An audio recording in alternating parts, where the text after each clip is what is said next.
2016 is finally over, so that can only mean one thing. A top 10 best list, but a little bit of a disclaimer before we get started. The movies on this list might not have the best acting or cinematography, but these are the films that I personally dug out of all the ones I've seen this year.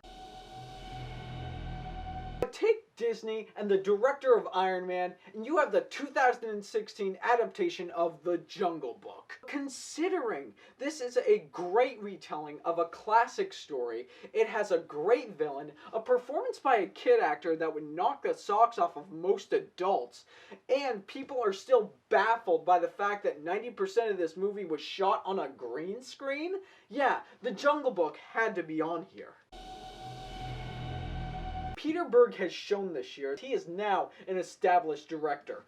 Deepwater Horizon. This is the movie that struck me like a harpoon. The fact that this catastrophe happened because of stupidity and ignorance is one thing, but learning about people coming together to help each other survive, and led by a great performance by Mark Wahlberg, this is a story of heroism if I've ever heard of one, and Peter Berg, I salute you. This year alone, Disney has proven they are on a quest to take over the world, and that continues with Moana. Moana isn't the most original princess story, for sure. But just between the animation and the phenomenal soundtrack and performances by Dwayne Johnson and Alia Cravalho, it just made me realize I'm gonna pay money to see whatever Disney comes out with. Number 7 is definitely the most realistic film I have seen in this entire year, and that is Manchester by the Sea. I live in New England. I have met a few people who act exactly like the characters do in this film. And between the realism of the dialogue and the way this film is cut together, and Casey Affleck's career-changing performance, there's a reason why it's on my list. This next film was a complete surprise to me because I wasn't expecting anything out of it. I thought it was going to be High School Musical Part 6, the Nobody Sings edition. But I was completely wrong.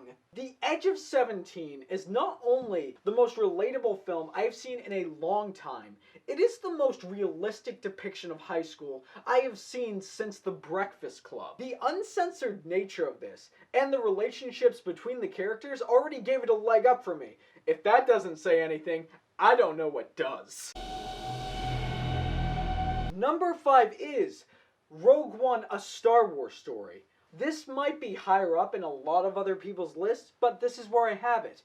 Because if you take Rogue One, it seems very simple at first, but you start digging deeper and it becomes a little bit more complex. Learning about Jyn Erso's connection to her father, learning about the Empire's chain of command, and seeing the war movie we were finally promised, makes this movie, in my opinion, not only one of the best Star Wars movies, but one of the best movies ever made, period. Number 4 is the most complex and the most powerful sci-fi I have seen in a long time, and that is Arrival. Arrival was not only a film with a fantastic performance by Amy Adams, but it was ultimately a film about humanity. It taught a lesson that if we don't band together and start breaking down barriers, we're ultimately going to destroy ourselves. And let's face it, because of the venomous nature of 2016, it is a message we needed to hear. There are many uncertainties in life. One thing that is absolutely certain is that the films in the Marvel Cinematic Universe have just kept getting better. Number 3 on this list is Captain America: Civil War. Now you can look at the surface layer and be like, yeah, the story's about something that divides the Avengers right down the middle.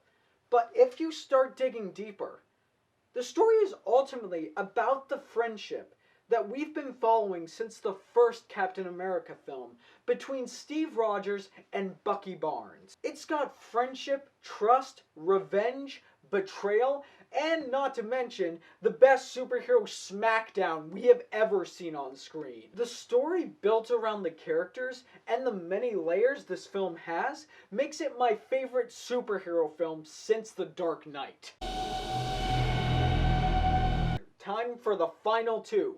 As it stands right now, Hacksaw Ridge is my number 2. Hacksaw Ridge was the most powerful film I have seen so far this year. This film was phenomenally directed, phenomenally acted. This is the true story of a guy who went to war and saved over 65 people's lives without firing a single bullet. And very much like Arrival and Captain America Civil War, this film exclaims that if we don't stand together and tear down our differences, we're going to fall.